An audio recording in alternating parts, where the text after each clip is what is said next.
The escalating tariff war between the United States and China, intensified under President Donald Trump's administration in 2025, has evolved into a full-fledged trade conflict with profound implications for the global economy. This economic confrontation, marked by reciprocal tariffs reaching unprecedented levels, 125% on Chinese imports to the U.S.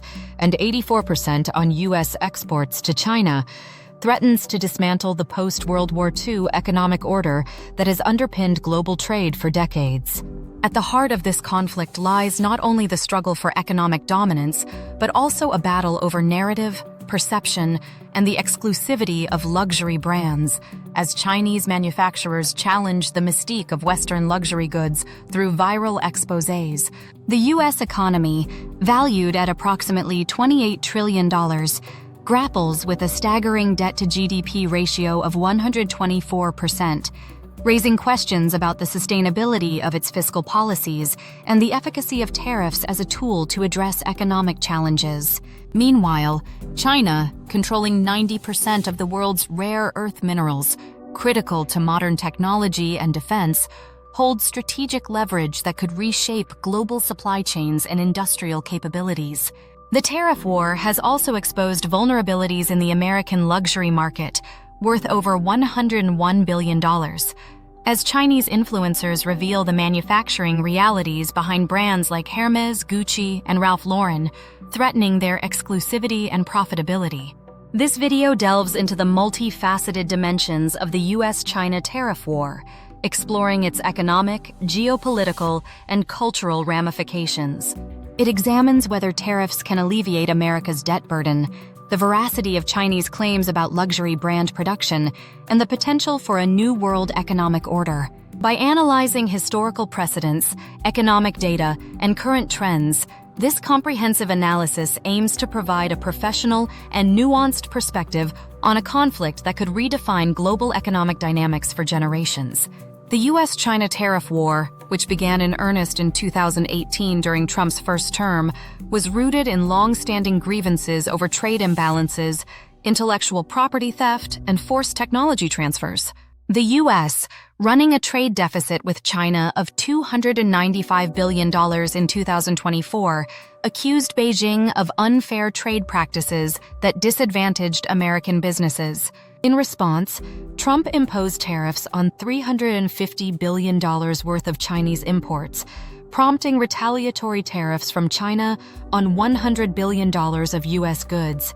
By April 2025, the conflict had escalated dramatically. Trump's administration levied tariffs of up to 145% on Chinese imports, while China countered with 84% tariffs on U.S. goods and restricted exports of critical rare earth minerals. These measures, far from resolving economic tensions, have deepened the divide, with both nations digging in for a protracted battle. The World Trade Organization has warned that this escalation could reduce U.S.-China trade by 80%, disrupting 3% of global trade and threatening economic stability worldwide. Tariffs, as a tool of economic policy, are designed to protect domestic industries by making imported goods more expensive, thereby encouraging local production and consumption.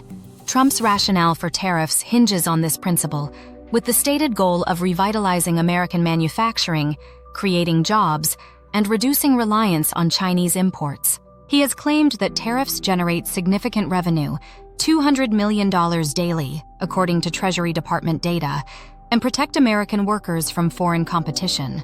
However, economic theory and historical evidence paint a more complex picture.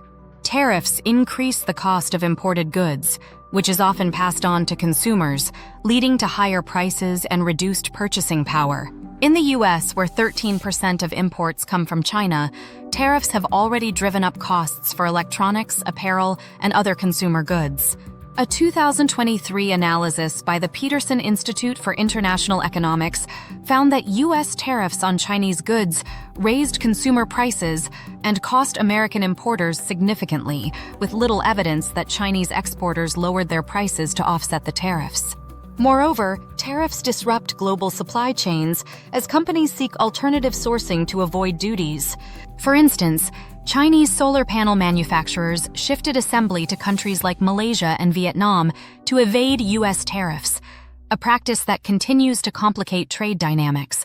This rerouting of trade flows has not necessarily benefited U.S. manufacturers, but has enriched intermediary countries, highlighting the limitations of tariffs in achieving their intended goals. The U.S. economy, with a GDP of $28 trillion, remains the world's largest, driven by innovation, technology, and services. Approximately 77% of U.S. GDP comes from the services sector, including technology giants like Google, Microsoft, and OpenAI, as well as financial institutions and educational services. This shift from manufacturing, which now accounts for only 9% of GDP, reflects America's transition to an information and intelligence-based economy.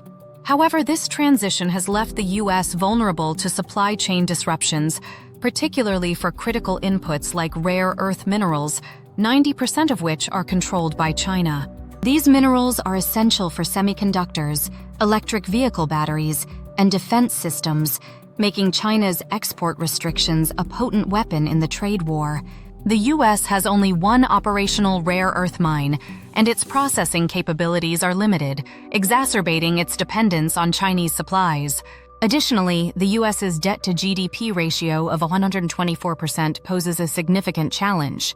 With federal debt exceeding $35 trillion, the cost of servicing this debt consumes a growing share of the budget, limiting fiscal flexibility. Trump's tariffs, while generating some revenue, are unlikely to address this structural issue, as their economic costs, higher consumer prices, and reduced trade may offset any fiscal gains.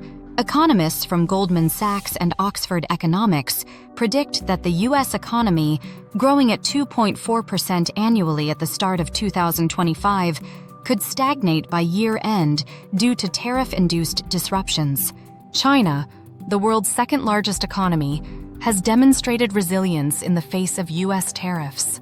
Since 2018, China has reduced its reliance on the U.S. market, with exports to the U.S. dropping from 20% of its total exports to 14.7% by 2024.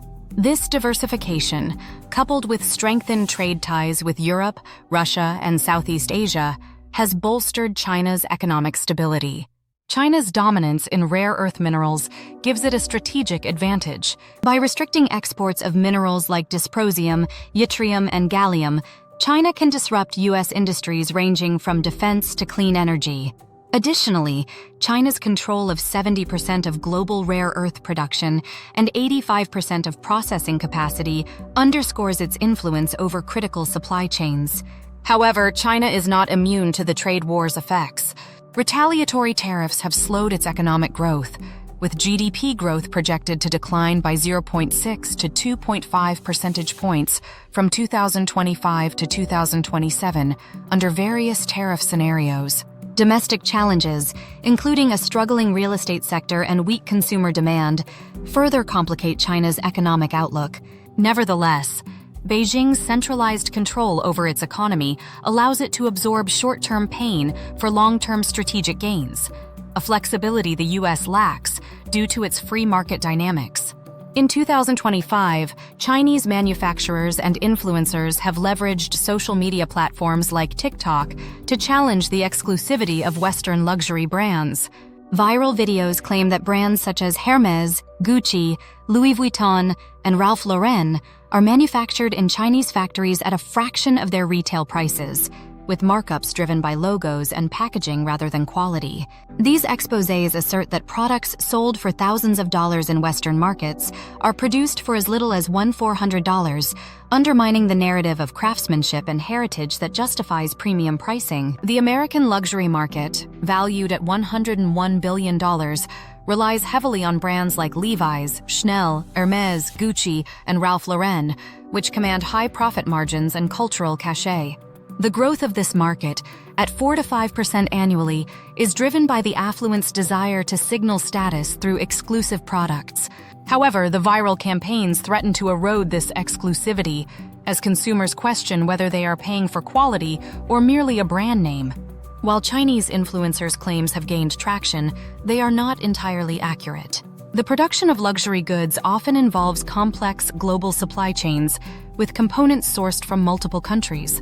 For instance, a Hermès bag may incorporate leather from Italy, stitching in France, and assembly in China, with final finishing in Europe to maintain quality control.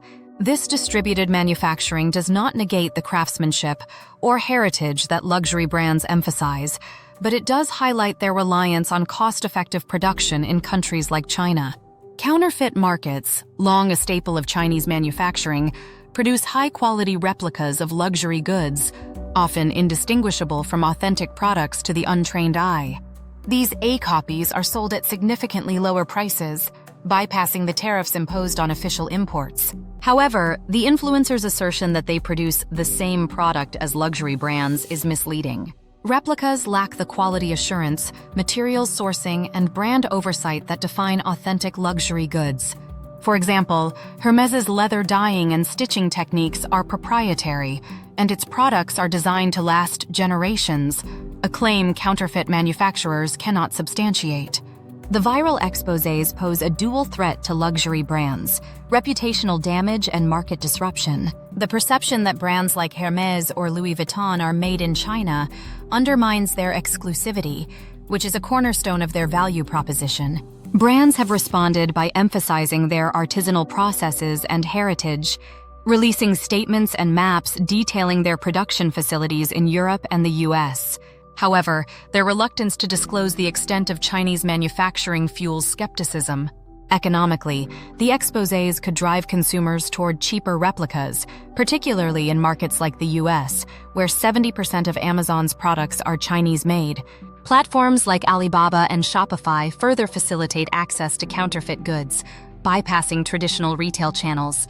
For brands like Shein and Temu, which rely on low-cost Chinese production, the tariffs exacerbate challenges, prompting efforts to diversify supply chains or reduce U.S. market exposure.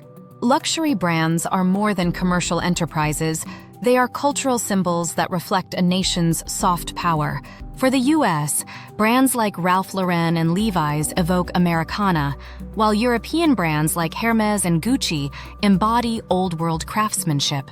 The erosion of their exclusivity could diminish the cultural capital of Western nations, particularly as China asserts itself as a manufacturing powerhouse capable of replicating high-end goods. Economically, the luxury sector supports jobs, tourism, and brand equity. In the U.S., the luxury market employs thousands in retail, marketing, and design, while in Europe, it sustains artisanal communities. The tariff war, by increasing costs and exposing supply chain vulnerabilities, threatens this ecosystem. Brands may face pressure to relocate production to avoid tariffs, but alternatives like Vietnam or India lack China's infrastructure and skilled workforce, making such transitions costly and complex. China's control over 90% of global rare earth production and 85% of processing capacity is a linchpin of its strategy in the trade war.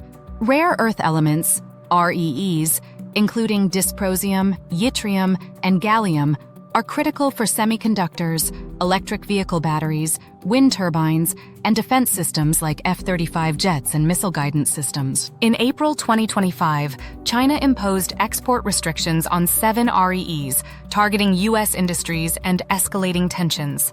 The U.S., with only one operational rare earth mine in Mountain Pass, California, relies heavily on Chinese supplies. Efforts to develop domestic processing capabilities have been slow, with the U.S. lagging behind China's integrated supply chain, which spans mining, processing, and manufacturing. China's strategic restrictions, described as weaponizing its dominance, could cripple U.S. industries, particularly defense and clean energy. The impact of China's rare earth restrictions is far-reaching. In the defense sector, REEs are essential for avionics, radar, and jet engine coatings, with the Department of Defense's stockpile covering less than 10% of civilian demand in a crisis.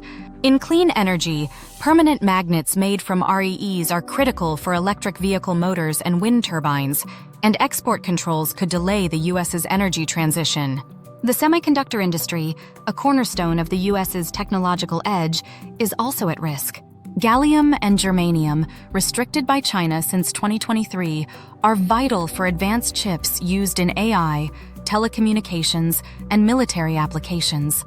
The U.S.'s efforts to restrict China's access to advanced chip-making equipment have prompted retaliatory measures, further entangling the two economies in a tech war. The U.S. has taken steps to reduce its reliance on Chinese rare earths, including investments in domestic mining and processing. The Biden administration's Inflation Reduction Act allocated funds for critical mineral projects, and Trump's 2025 executive order launched a probe into tariffs on all critical mineral imports to incentivize domestic production. International partnerships, such as the Energy Resource Governance Initiative, ERGI, aim to secure alternative supplies from countries like Australia and Brazil. However, these efforts face significant hurdles. Developing a rare earth supply chain requires years of investment and infrastructure, and alternative sources like Japan and South Korea cannot fully replace China's output. Moreover, China's ability to flood global markets with cheap minerals undermines the economic viability of non-Chinese projects, as seen in recent years. Since World War II, the U.S. dollar has been the world's primary reserve currency, facilitating 60% of international trade and underpinning global financial stability. The dollar's dominance, rooted in the Bretton Woods system, reflects trust in the U.S. economy and its institutions. However, the tariff war and U.S. economic policies risk eroding this trust, accelerating efforts by other nations to reduce reliance on the dollar. China, Russia, India, and Brazil have increasingly conducted trade in local currencies. For example, 90% of China-Russia trade is now in yuan or rubles, and India has purchased oil in UAE dirhams. The concept of petrodollars, where oil is traded exclusively in dollars, is also under threat, with indications that Chinese yuan may be used in some transactions. Trump's tariffs, by weaponizing the dollar's role in global trade, incentivize other nations to seek alternatives. As tariffs increase the cost of U.S. imports and exports, countries may bypass dollar-based transactions to avoid economic penalties. A decline in dollar demand would weaken its value, increasing the cost of servicing the U.S.'s $35 trillion debt and exacerbating inflationary pressures. The U.S. Federal Reserve could mitigate some effects through quantitative easing, as it did during the COVID-19 pandemic, but such measures risk long-term inflation and further debt accumulation. Moreover, a devalued dollar would reduce the purchasing power of American consumers, compounding the economic fallout from tariffs. The tariff war is accelerating the transition to a multipolar economic order where no single currency or nation dominates. China's Belt and Road Initiative and its expanding trade networks with Europe and Asia are creating new Silk routes that bypass traditional U.S.-centric trade frameworks. The post-World War II order, characterized by U.S.-led institutions like the IMF and World Bank, is increasingly seen as obsolete, with emerging powers demanding greater influence. This shift could lead to new markets and financial systems less dependent on the U.S. For instance, the BRICS alliance, Brazil, Russia, India, China, South Africa, is exploring a common currency or digital payment system to rival the dollar. While such initiatives face significant challenges, they signal a growing willingness to challenge U.S. hegemony.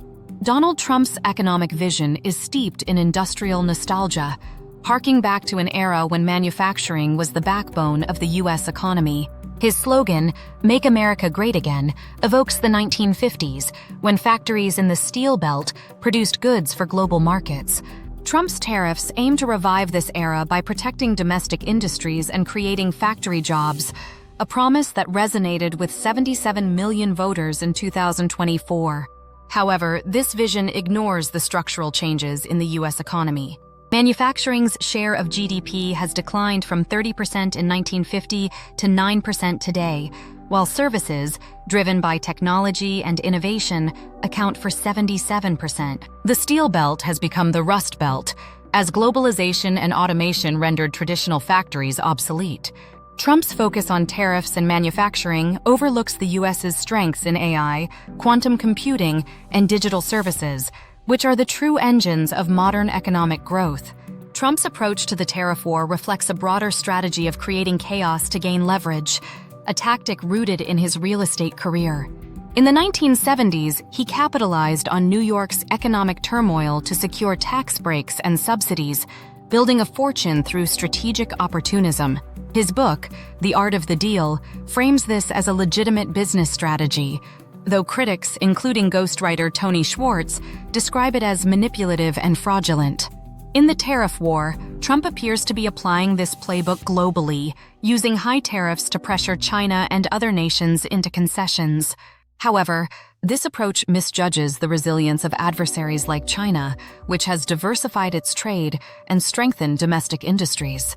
The chaos Trump creates may benefit him politically by rallying his base, but it risks long-term damage to the U.S. economy and global standing. The U.S. economy is ill-suited for a return to mass manufacturing.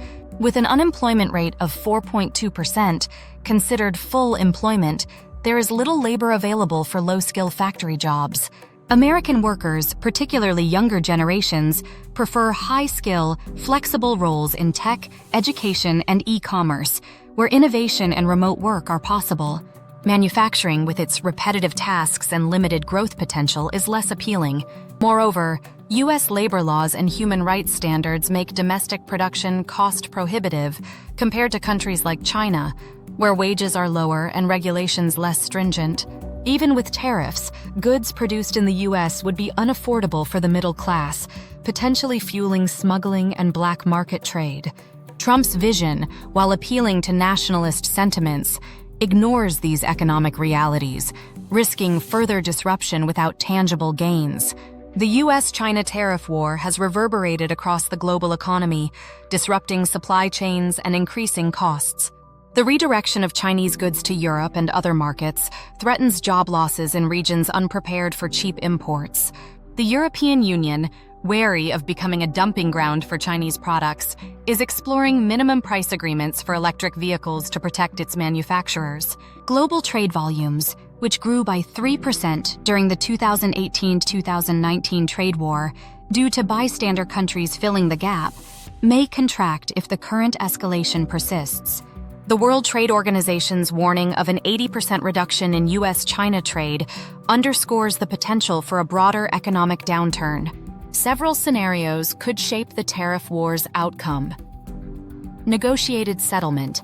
Both nations could reach a Phase 2 trade agreement, reducing tariffs in exchange for concessions on intellectual property and market access. However, deep mistrust and domestic political pressures make this unlikely in the near term.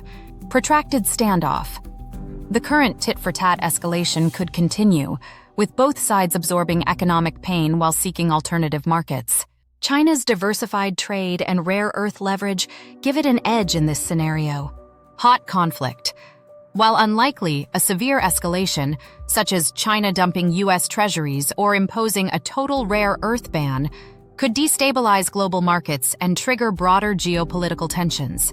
U.S. retreat. Domestic pressure from rising consumer prices and industry disruptions could force Trump to scale back tariffs, though his political brand makes this improbable. The tariff war is hastening the end of the post-World War II economic order, characterized by U.S.-led globalization and dollar dominance. Emerging powers like China, India, and Brazil are forging new trade networks, reducing dependence on Western institutions. The rise of digital currencies and regional trade blocs could further fragment the global economy, creating a multipolar system where influence is shared among multiple players.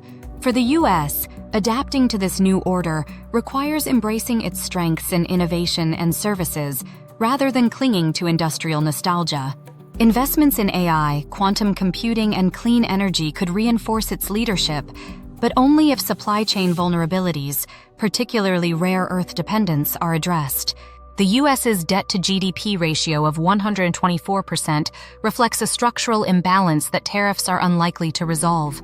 With federal debt at $35 trillion, interest payments consume a significant portion of the budget, crowding out investments in infrastructure, education, and technology. Tariffs, while generating revenue, $200 million daily, are a drop in the bucket compared to the $1.5 trillion annual deficit. Moreover, tariffs exacerbate inflationary pressures, increasing the cost of imports and domestic goods. This could force the Federal Reserve to raise interest rates, further inflating debt servicing costs. The devaluation of the dollar, driven by reduced global demand, would compound these challenges, making imports more expensive and reducing the purchasing power of American consumers. Addressing the debt crisis requires a multifaceted approach. Fiscal discipline, reducing discretionary spending, and reforming entitlement programs like Social Security and Medicare could narrow the deficit, though political resistance is high. Tax reform, broadening the tax base and closing loopholes could increase revenue without stifling growth. However, Trump's preference for tax cuts complicates this option. Economic growth, sustaining GDP growth through innovation and productivity gains, is critical. Investments in AI, clean energy, and education could drive long-term prosperity, but tariff-induced disruptions may hinder progress. Debt restructuring. While politically contentious, negotiating with creditors or issuing long-term bonds could manage debt servicing costs, though this risks market confidence. Tariffs, by contrast, are a blunt instrument that may worsen the debt crisis by slowing growth and increasing costs. The US-China tariff war, far from a simple trade dispute, is a pivotal moment in global economic history. It challenges the exclusivity of luxury brands, exposes vulnerabilities in critical supply chains, and threatens the dollar's dominance. While Trump's tariffs aim to revive American manufacturing and assert economic sovereignty, they risk accelerating the decline of the post-World War II order, hastening a multipolar world where China and other powers play larger roles. Chinese manufacturers' claims about luxury brands, while partially true, oversimplify the complex interplay of heritage, craftsmanship, and global production. The U.S.'s debt crisis, at 124% of GDP, cannot be resolved through tariffs alone, which are more likely to harm consumers and industries than alleviate fiscal pressures. China's dominance in rare earth minerals and its diversified trade networks give it a strategic edge, though it faces domestic challenges that temper its leverage. The hallmarks of American greatness, Google, iPhones, ChatGPT, Windows, and NASA, lie in innovation, not pants and steel belts. Trump's industrial nostalgia, while politically potent, misaligns with the realities of a modern, intelligence-driven economy. To navigate this new economic order, the U.S. must invest in its strengths, secure critical supply chains, and foster global cooperation rather than confrontation. The tariff war's outcome remains uncertain, but its consequences are undeniable. America and the world will never be the same. The question is whether the U.S. can adapt to this new reality or be consumed by the chaos of its own making.